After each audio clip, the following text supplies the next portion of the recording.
Sit with me for a second. Imagine this isn't a video. You and I are just talking. No cameras. No audience. Just honesty. Because what I'm about to say might bother you. And that's exactly why you need to hear it. Men are often told that when someone leaves, especially someone who loved deeply, the one who detaches wins. The avoidant wins. He moves on faster. He doesn't beg. He doesn't chase. He keeps his dignity. That story sounds good. Feels powerful. But it's also incomplete. And dangerously misleading. Here's the uncomfortable truth. Avoidants don't escape loss. They delay it. When an avoidant loses someone who truly loved them, someone patient, loyal, emotionally available, it doesn't hit immediately. There's no dramatic breakdown.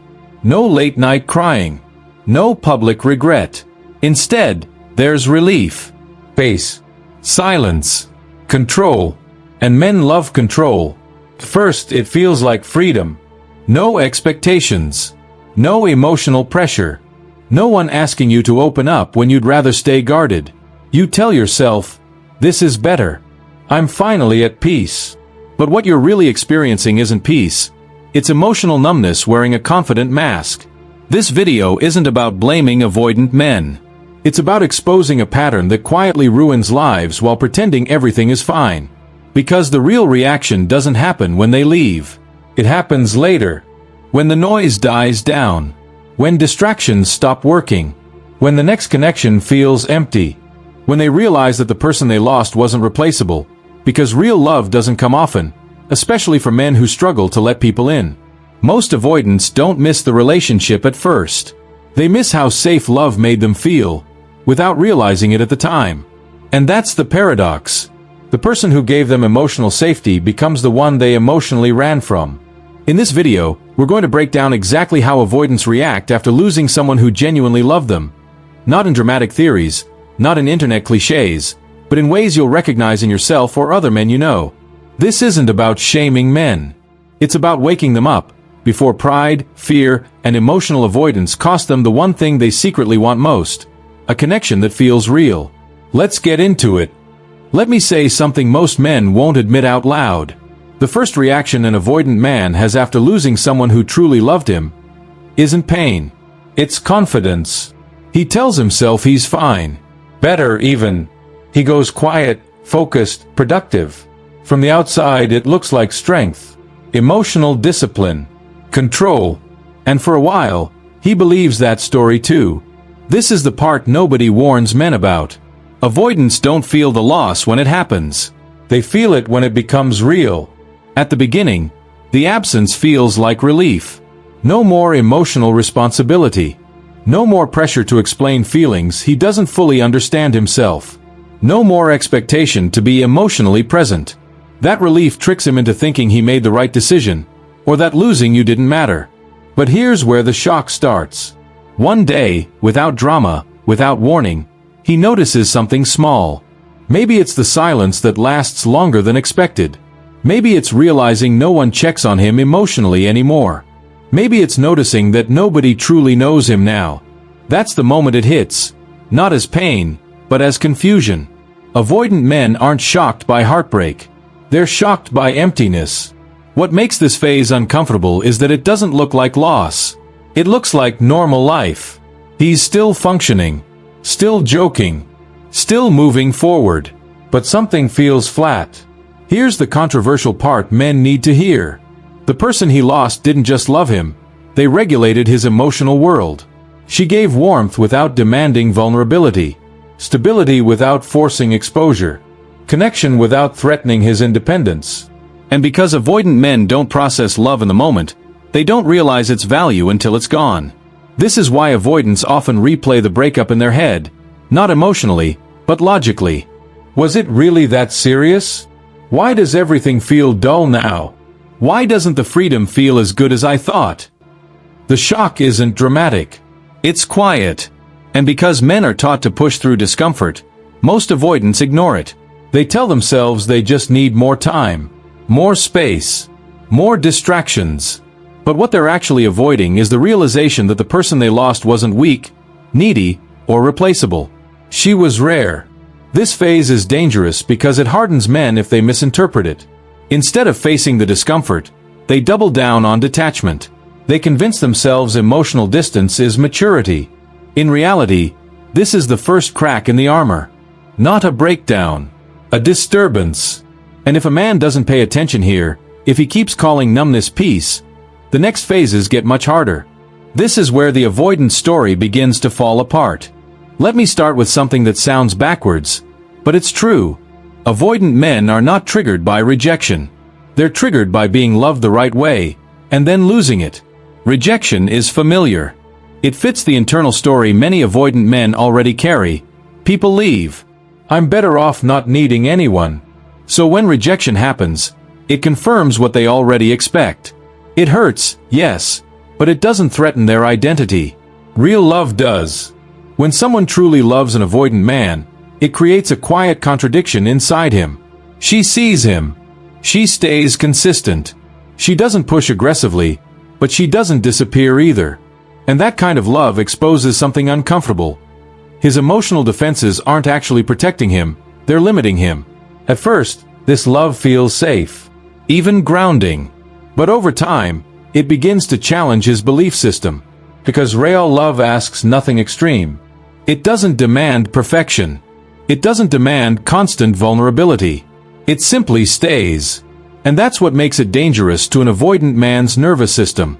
Here's the controversial truth men rarely hear. Avoidants don't fear intimacy itself. They fear what intimacy reveals about them. Real love reflects back what they've been avoiding: unprocessed emotions, unmet needs, and a desire for connection they've been trained to suppress. So when that love is lost, the reaction isn't just about missing a person. It's about losing a mirror that quietly held them together.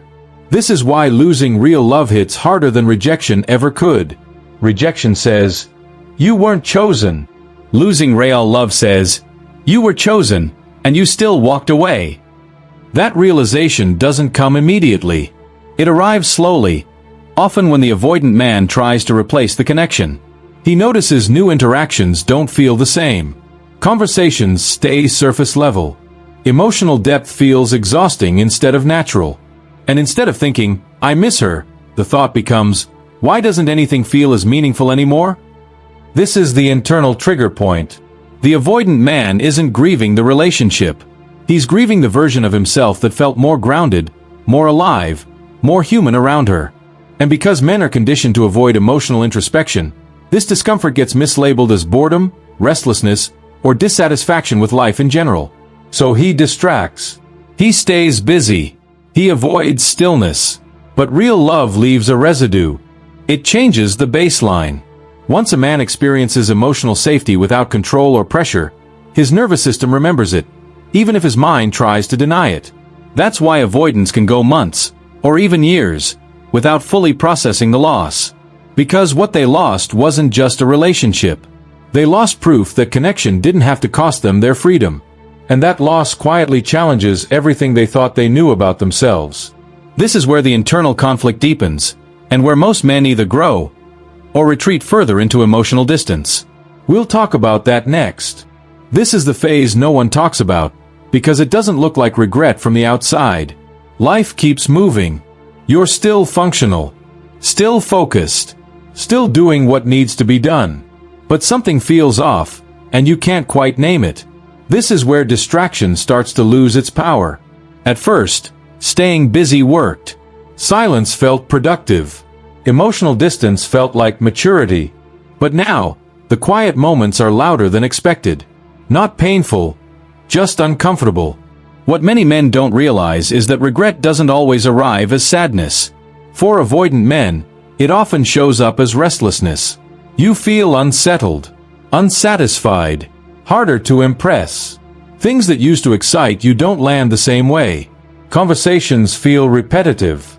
Connections feel shallow, but you don't blame yourself. You assume that's just how life is. This is where the internal narrative starts to crack. You begin replaying moments, not emotionally, but mentally. You question decisions without fully feeling them. You wonder if something meaningful slipped through your hands, but you don't sit with the thought long enough to let it hurt. Because hurt would require presence. And presence is what avoidant men struggle with most. This phase is confusing because nothing is wrong on paper. Yet internally, there's a subtle awareness that something important is missing. Not chaos. Not drama. Depth. Here's the part that hits hardest for men. You don't miss the relationship. You miss who you were allowed to be inside it. More grounded. More regulated. More emotionally balanced, even if you never acknowledged it at the time. And that realization threatens the avoidant identity. Because if that connection mattered, then the emotional walls weren't strength. They were avoidance. So the mind resists. You downplay the significance. You tell yourself you're overthinking. But the body remembers. There's a quiet tension now, between the version of you that wants to stay guarded and the part that knows something real was lost. This is where many men get stuck. They don't reach out. They don't reflect deeply. They don't grieve. They just sit in emotional limbo, neither fully detached nor fully present. And over time, this unprocessed regret doesn't disappear. It hardens. Men begin to mistake emotional numbness for stability. They confuse low expectations with peace.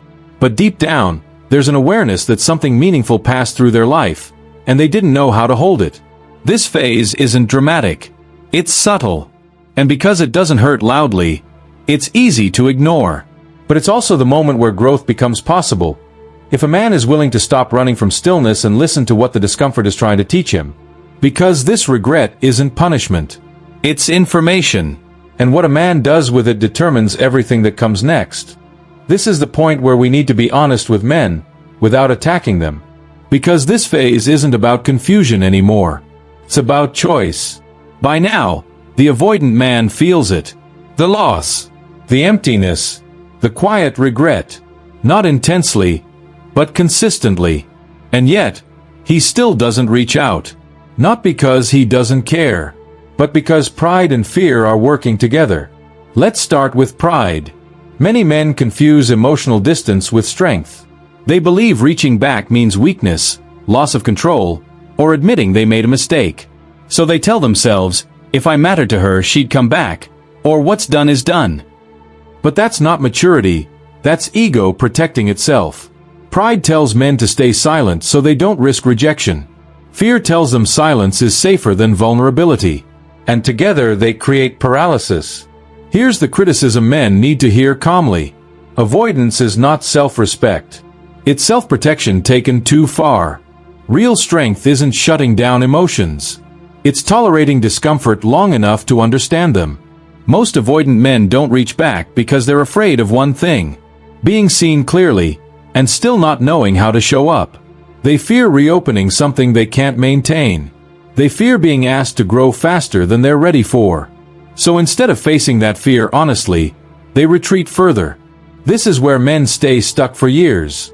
They move on externally but remain emotionally frozen at the point where the connection ended. They build routines, careers, and independence. Yet something inside remains unfinished. Here's the advice men need to hear, directly and calmly. If you keep calling emotional avoidance peace, you will keep choosing connections that require nothing from you, and give you nothing back. Growth doesn't mean forcing yourself into vulnerability overnight. It means acknowledging where fear is making decisions for you. If reaching out feels impossible, that's information. If accountability feels threatening, that's a signal. If pride feels like protection, it's time to question it. You don't have to chase. You don't have to beg. But you do have to be honest with yourself first. Because staying silent doesn't preserve dignity. It preserves distance. And distance is comfortable. But it's also the reason meaningful connections keep slipping through your life. This phase is the crossroads. Men either face themselves here, or they repeat the same emotional pattern, with different faces, wondering why nothing ever feels quite right. And that's not bad luck. That's unexamined avoidance. This is the final turning point. Not in the relationship, but in the man. After loss, confusion, regret, pride, and silence, something eventually gives. Not suddenly. Not loudly. Quietly. Avoidant men don't wake up one day transformed. They reach a moment where continuing the same way becomes more uncomfortable than changing. And that moment looks different for everyone. but the internal experience is the same. There's a realization that emotional detachment no longer feels like freedom. It feels limiting. The man notices patterns repeating. Connections start strong but never deepen. Emotional closeness feels exhausting instead of fulfilling. And for the first time, he can't blame the other person. This is where growth becomes possible. But here's the hard truth. Growth is not guaranteed. Some men choose awareness. Others choose shutdown. The men who grow stop asking, "Why didn't it work?" and start asking, "Why do I pull away when something real shows up?" They stop romanticizing independence and begin understanding interdependence. They learn that emotional safety doesn't threaten masculinity, it stabilizes it. These men don't suddenly become emotionally expressive. They become emotionally honest. They sit with discomfort instead of running from it. They question old beliefs instead of defending them. They allow connection to feel unfamiliar without labeling it dangerous. But the men who don't grow make a different choice. They double down on avoidance. They numb themselves further. They lower emotional expectations until nothing hurts, but nothing satisfies either. Over time, this becomes permanent emotional shutdown. Not dramatic, just empty. These men often appear successful, composed, and independent. But internally, they live disconnected, from others and from themselves. And here's the controversial truth that needs to be said clearly. Losing someone who truly loved you is often the last opportunity to change before emotional patterns become permanent. Not because that person was the one, but because real love exposes the places inside a man that need attention. Growth isn't about going back. It's about not repeating. The loss becomes meaningful only if it teaches something. Otherwise, it becomes a quiet justification for staying emotionally distant forever. And that's the real risk avoidant men face. Not heartbreak, but a life where nothing ever touches them deeply again. The choice is subtle, but it's decisive. And once it's made, it shapes every connection that follows. Let me end this with a statement that will upset some men, but it needs to be said. Most avoidant men don't lose love because they're unlucky. They lose it because they refuse to outgrow the version of themselves that felt safe staying emotionally unavailable. And that's the part no one wants to confront. Losing someone who truly loved you isn't just a breakup. It's feedback. It's life showing you exactly where your fear, pride, and avoidance cost you something real. Not to punish you, but to wake you up. Some men take that moment and grow. Others turn it into proof that emotional distance is the answer. And here's the real controversy. If you keep calling avoidance peace, one day you'll look around and realize you built a calm life that feels empty, and by then, changing feels terrifying. This video isn't about blaming anyone. It's about responsibility. If any part of this hit close to home, I want to hear from you. Comment your experience. What you noticed, what you ignored, what you're questioning now. I read the comments. I respond. I reach out. Because these conversations matter, and you don't have to process them alone. Growth starts with honesty, and sometimes honesty starts with admitting you lost something important. If this resonated, let's talk.